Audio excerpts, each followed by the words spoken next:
Episode 83 की शुरुआत में हम देखते हैं हेवनली पपेट के पास ग्रीन जायंट पपेट आकर अटैक कर देते हैं। तभी हेवनली पपेट सभी ग्रीन जायंट पपेट को हटा देता है और हेवनली पपेट हालनी का पीछा कर रहा होता है। तभी उस पर हालनी का स्पाइडर अटैक करता है और उस पपेट को अपने जाल में फंसा देता है। फिर हालनी वहाँ से भाग जाता है और वो दोनों समुद्र के अंदर चले जाते हैं और कोई सप्रेसिंग आर्ट और स्पिरिट काउंसलिंग आर्ट की टेक्निक का यूज करके समुद्र में छिप जाता है। फिर वो कहता है मैंने कोर फॉर्मेशन कंप्लीट कर लिया, फिर भी मुझे दूसरे लोग हॉन्टेड टाउन क्यों करते हैं। फिर वो इवेशन टेक्निक का यूज करता है और वो समुद्र में 1 महीने तक छिपा रहता है। हेवनली पपेट उसे ढूंढता है पर हालनी उसे कहीं नहीं दिखता। नेक्स्ट सीन में हम देखते हैं पेट्रियार्च सन को बंदी बना लेता है और रेड फायर मॉन्स्टर पेट्रियार्च को कांग्रेट्स करता है और बोलता है आपने सेक्ट को क्लीन कर दिया। फिर पेट्रियार्च रेड फायर को थैंक्स करता है और बोलता है मुझे नहीं फर्क पड़ता कि मेलोडियस सेक्ट की क्या प्लानिंग है। फिर रेड फायर बोलता है स्टारफॉल में लाइफ और डेथ एक सोच है। जब आपने ऐसा कहा तो मैं समझ गया कि इसका क्या मीनिंग है। हालांकि मैंने सीलिंग से प्रॉमिस किया था पर आपका ऑर्डर उससे ज्यादा इम्पोर्टेंट है। लेकिन अब हमें मेलोडियस सेक्ट के साथ क्या करना चाहिए। वो तो इस बैटल से भाग निकले और वो स्टार पैलेस से प्रोटेक्शन लेकर जरूर आएंगे। फिर पेट्रियार्च कहता है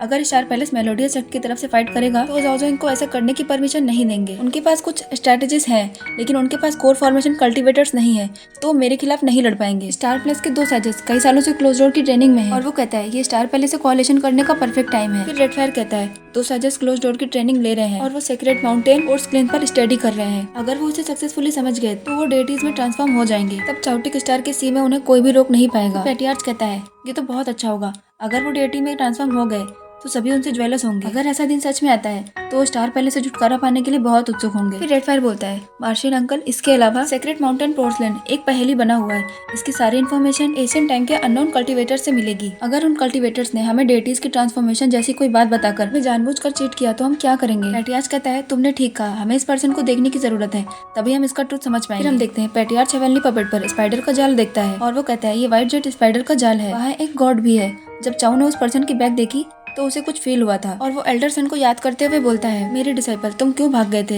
हम एक साथ उस ओल्ड मैन के खिलाफ लड़ते थे, हमने प्रॉमिस किया था कि हम खुशियां साथ में बांटेंगे और प्रॉब्लम्स को एक साथ फेस करेंगे, पर तुम क्यों भाग गए। क्या तुम्हें लगता था मैं तुम्हें हेवनली पपेट बना दूंगा। खैर जो भी हुआ, या तो तुम बहुत क्लेवर थे या तो ये मेरा ही ट्रैप था। फिर हम देखते हैं पेट्रियार्च वुचाओ में ट्रांसफर हो जाता है और वो कहता है बार बार पेट्रियार्च मुझ पर कब्जा कर लेते हैं। वो कहता है शायद मैंने उस पर्सन का नाम सुना है, तो उसने उस समय एक गलत नाम का यूज किया होगा। जो भी आज मैंने किया उसकी वजह से वो हेवनली सिटी में छिप जाएगा। फिर वुचाओ कहता है मार्शल अंकल सन आप आइसलैंड पर वापस चलो और मुझे फॉलो करो। नेक्स्ट सीन में हम देखते हैं हालनी 1 महीने बाद समुद्र से बाहर आ जाता है और स्टार पैलेस सिटी में आराम करने के लिए पहुंच जाता है। सिटी में न्यू ईयर चल रहा था और सब स्टॉल लगाकर अपना मटेरियल सेल कर रहे थे। नेक्स्ट सीन में हम सीवी को देखते हैं जो लोटस पाउंड के पास बैठी हुई होती है। तभी वहाँ पर हालनी भी आ जाता है और सीवी भागते हुए हालनी के पास जाती है और वो बोलती है एल्डर सेक्ट लीडर आपसे मिलना चाहती है और वो बैम्बो के बारे में कुछ कहना चाहती है। हालनी सोचता है वो बहुत इंप्रेसिव है। फिर सीवी एल्डर से कहती है मिस आपको बहुत पहले से जानती है, क्या आप पहले प्राइम स्टार आइसलैंड जा चुके हैं, क्या आप 2 साइजेस के फेस्टिवल में भी गए थे। फिर सीवी कहती है आप मेरी केयर करते हो क्योंकि आप मेरे पिता को जानते हो। फिर सीवी नीचे बैठ जाती है और कहती है कि सब लोग बोलते हैं मेरे पिता एक टेरर थे लेकिन मिस और सीनियर मेरे साथ बहुत ही अच्छा व्यवहार करती हैं और वो नीचे झुककर रोने लगती है।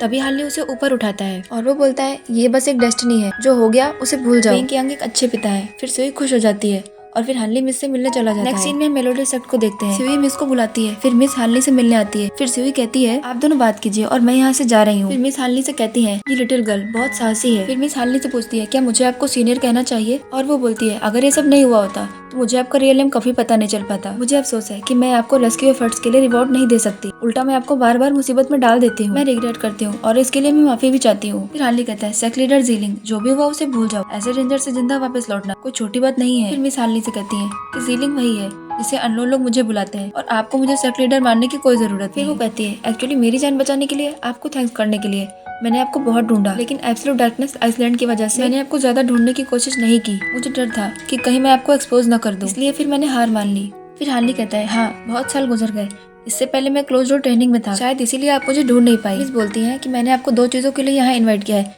एक सॉरी बोलने के लिए और अपना आभार व्यक्त करने के लिए। फिर वो पूछती है एल्डर क्या आप हेवनली लाइटनिंग बैम्बो को ढूंढ रहे हैं। और इसके साथ हमारा आज का एपिसोड यहीं पे खत्म होता है।